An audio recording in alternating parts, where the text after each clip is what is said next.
Boa noite, meus irmãos. Hoje é o dia da minha apresentação e eu vou mudar um pouquinho o estilo, porque eu vi muitas apresentações, eu fui o primeiro, então eu tive que me render. Tiveram alguns irmãos que fizeram apresentações assim um pouco mais completas do que a minha, e eu vou copiar esse estilo. Me perdoem eu ter que fazer isso. Mas é pro bem, acho que vai ficar melhor do que a primeira que eu fiz. Então, o Evangelho, pelo que eu vi e pelo que eu também faço, a gente começa com uma oração, invocando Jesus, os bons espíritos, para podermos começar o estudo com mais propriedade. E eu vou fazer assim: depois faço uma pequena explanação sobre o que a gente lê do Evangelho, as vibrações e a prece de encerramento. Vamos lá. Vamos fechar os nossos olhos, imaginar a figura de Jesus nos envolvendo com sua doçura, com seu amor. Vamos chamar para o nosso lar também aqueles espíritos amigos e protetores que nos acompanham, nos amam e torcem pelo sucesso da nossa missão como encarnado. Estejam conosco, nossos amigos, nossos protetores, nossos mentores. Nos envolvam a todos, para que possamos ter êxito e incorporar um pouco mais dentro da nossa mente esse estudo que sempre nos enriquece. E assim sendo, peço licença para começar com a oração que Jesus nos ensinou há mais de 2000 anos, mas que sempre foi e sempre será atual. Pai nosso que estás no céu, santificado seja o vosso nome, venha a nós ao vosso reino, que seja feita a vossa vontade, assim na terra como no céu. O pão nosso de cada dia nos dai hoje. Perdoai as nossas dívidas ou ofensas, assim como nós perdoamos a quem nos deve ou a quem nos ofende, e não nos deixas cair em tentações, mas livra-nos de todo o mal que possamos fazer. Graças a Deus e graças a Jesus, e damos por iniciado o estudo do Evangelho da noite de hoje. Bom, meus irmãos, o tema que eu escolhi é um tema que sempre também foi atual, né? Todas as pessoas, a maioria delas, melhor dizendo, gostam, né, de citar esse trecho do Evangelho, que é um trecho que também, na minha opinião, é muito abrangente.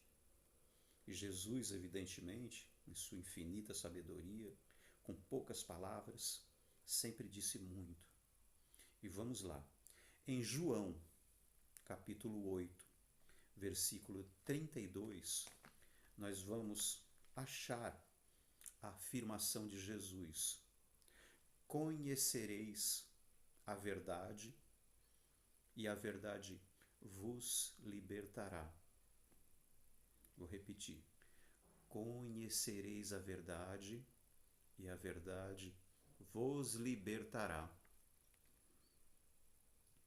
Bom, meus irmãos, nessa frase pequenina que Jesus cita, nós podemos achar dois verbos e um substantivo. Nós temos o verbo conhecer,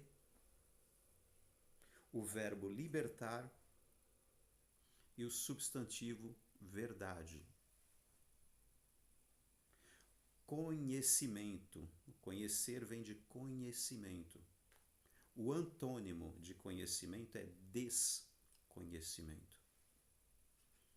Jesus assevera que conhecer implica em se libertar. E o antônimo de se libertar é estar preso. Observem que o verbo libertar, no português, na análise sintática, é um verbo transitivo direto. Ou seja, pede complemento. Quem se liberta de alguma coisa. E o que Jesus está colocando aqui, conhecimento, se liberta do quê? Com conhecimento da verdade. É evidente que é da ignorância. Ignorar a verdade, isso sou eu que estou concluindo.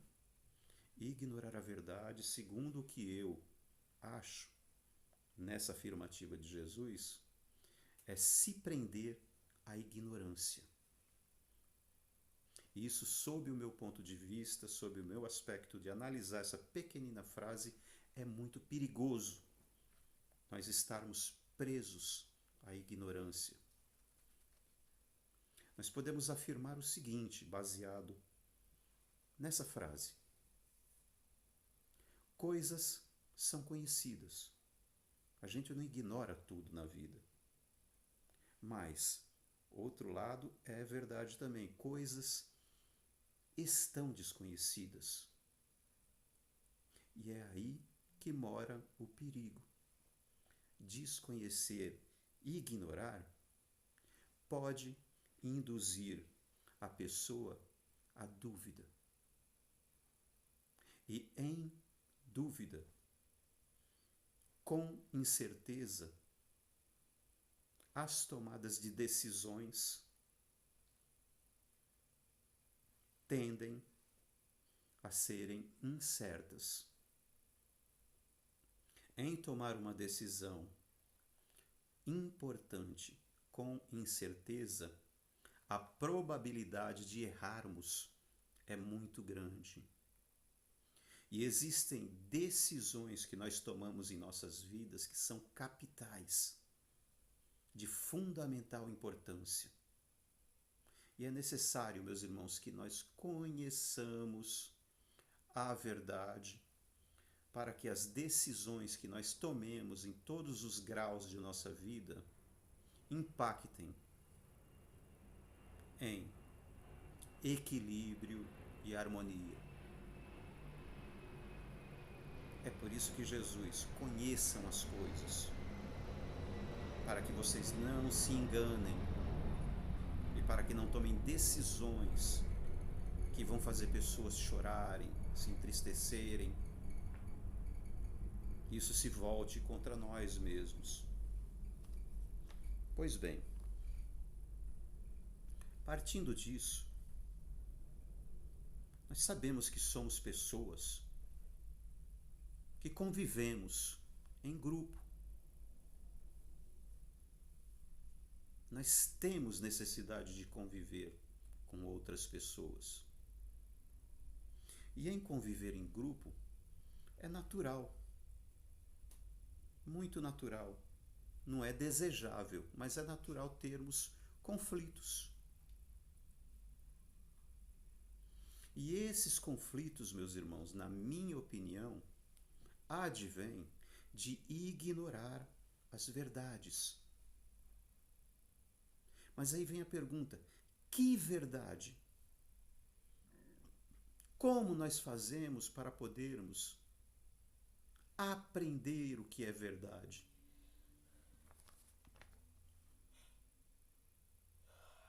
Jesus colocou para Pedro, quando interrogado: mestre, as leis são muito complicadas. Tem um jeito de resumir essas leis? As leis de Deus, que segundo a religião da época, eram as leis que deveriam ser seguidas por serem corretas. E Jesus sabia que essas leis eram corretas e veio dar seguimento à lei, não ir contra a lei. E Jesus resumiu todas as leis de Deus em duas máximas: amar a Deus sobre todas as coisas e amar ao próximo como a si mesmo. O próximo, nós sabemos que são as pessoas que estão próximas de nós.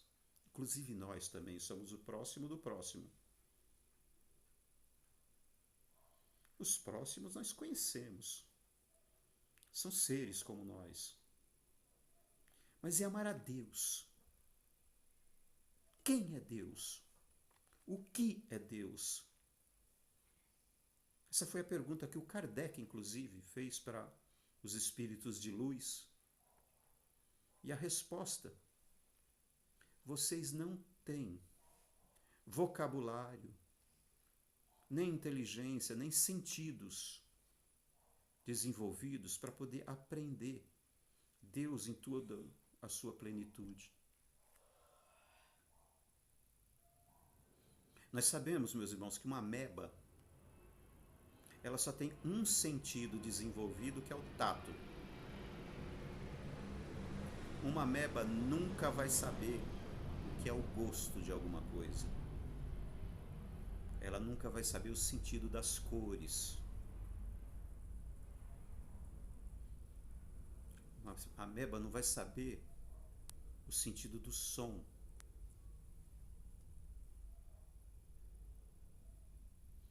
Porque ela só tem um sentido desenvolvido e nós estamos 5 sentidos desenvolvidos.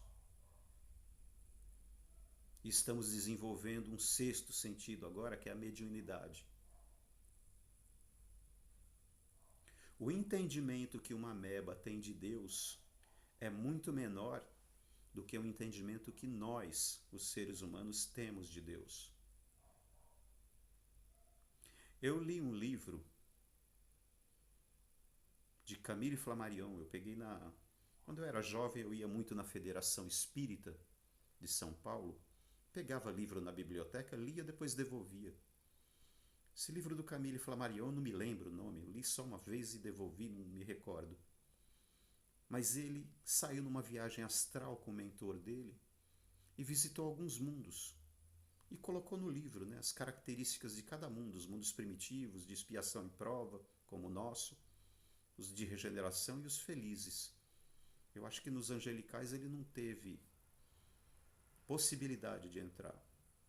Mas em alguns mundos felizes, ele diz que existiam civilizações com até 26 sentidos desenvolvidos. Nós, em relação a esse povo, é como se fosse uma ameba em relação a nós, para entender a verdade que liberta, que Jesus colocou aqui. Mas alguma coisa de Deus a gente sabe.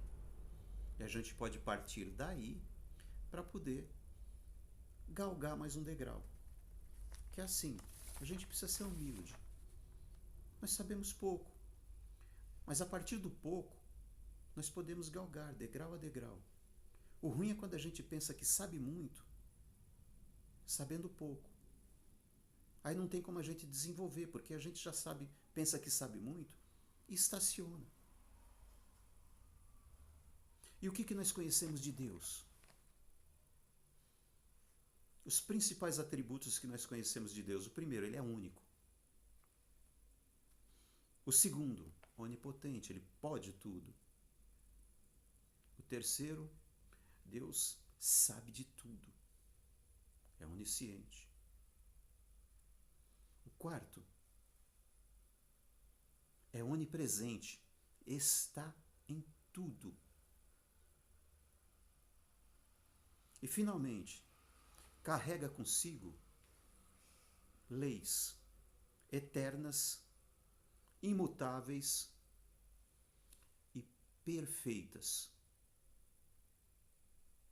E, meus irmãos, partindo do princípio que Deus sabe de tudo e está em tudo, a gente pode concluir que Ele está em nós também. Porque, em não estando em algum lugar, Ele não poderia ser onisciente, saber tudo. Se Deus não está em algum lugar, nesse lugar onde Ele não está, a gente conclui que ali Ele não sabe o que acontece. Então já não teria a onisciência. estando em nós, com suas leis perfeitas, que rege todo o universo, todos os fenômenos naturais, com perfeição, essas leis também estando dentro de nós, a gente conclui o seguinte: se estamos de acordo com essa lei, agimos de acordo com essa lei, se volta a nosso favor, através da lei de ação e de reação, a felicidade. Se estamos em desacordo com essas leis de Deus, se volta para nós a infelicidade, a desarmonia, o desequilíbrio. O que precisamos então? Amar a Deus. Não sei quem é Deus. Deus está em todos os lugares. Vamos estudar tudo. Deus está na natureza, regendo todos os fenômenos da natureza.